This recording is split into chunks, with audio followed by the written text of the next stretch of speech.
एक कहावत तो आपने सुनी ही होगी कि किसी आदमी की सफलता के पीछे एक औरत का ही हाथ होता है।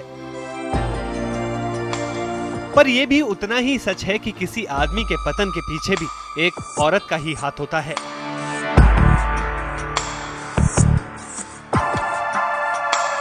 ये बात हरियाणा के पूर्व गृह मंत्री गोपाल कांडा पर पूरी तरह से सटीक बैठती है।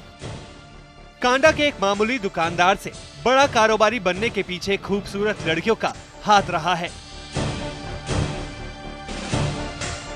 और उनके जेल पहुंचने के पीछे भी एक लड़की का ही हाथ था। कांडा के करियर की शुरुआती दिनों से ही वो हमेशा खूबसूरत लड़कियों से घिरा हुआ पाया जाता था। कहीं ना कहीं कांडा को यह भी पता था कि उसके पतन की वजह लड़की ही बनेगी। कांडा ने कहा था कि एक बाबा ने उसे लड़कियों से सावधान रहने की सलाह दी थी और साथ ही ये भी कहा था कि उसका पतन एक महिला की वजह से ही होगा। कांडा ने 2007 में जब MDLR एयरलाइंस कंपनी खोली तब उसने 3 विमानों के लिए 60 एयर होस्टेस को नौकरी पर रखा। कांडा की कंपनी में कुल 250 कर्मचारी थे, जिनमें से लगभग 150 महिलाएं ही थीं।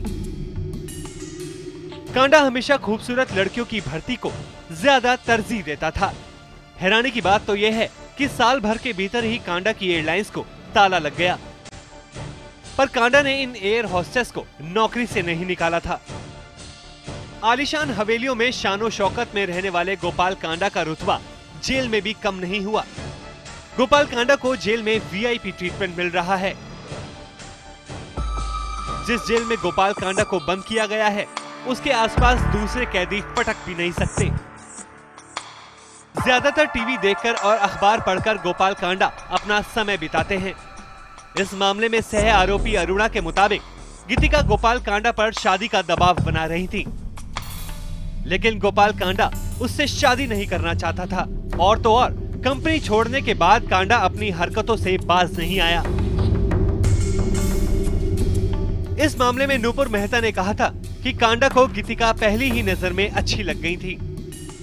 जब गीतिका गोपाल कांडा की कंपनी में इंटरव्यू के लिए आई थी तो उस वक्त उसकी उम्र 17 साल थी और वो क्लास 10 की स्टूडेंट थी। कम उम्र होने के बावजूद वो क्रू मेंबर के लायक थी, पर कांडा की मेहरबानी के चलते उसने कुछ ही समय में कंपनी में अच्छी तरक्की कर ली थी। पुलिस की अब तक की जांच में विवाह का झांसा और कांडा के चंगुल से लाखों कोशिशों के बावजूद न बच पाने की छटपटाहट गीतिका के सुसाइड की बड़ी वजह बनी। ब्यूरो रिपोर्ट, जनता टीवी।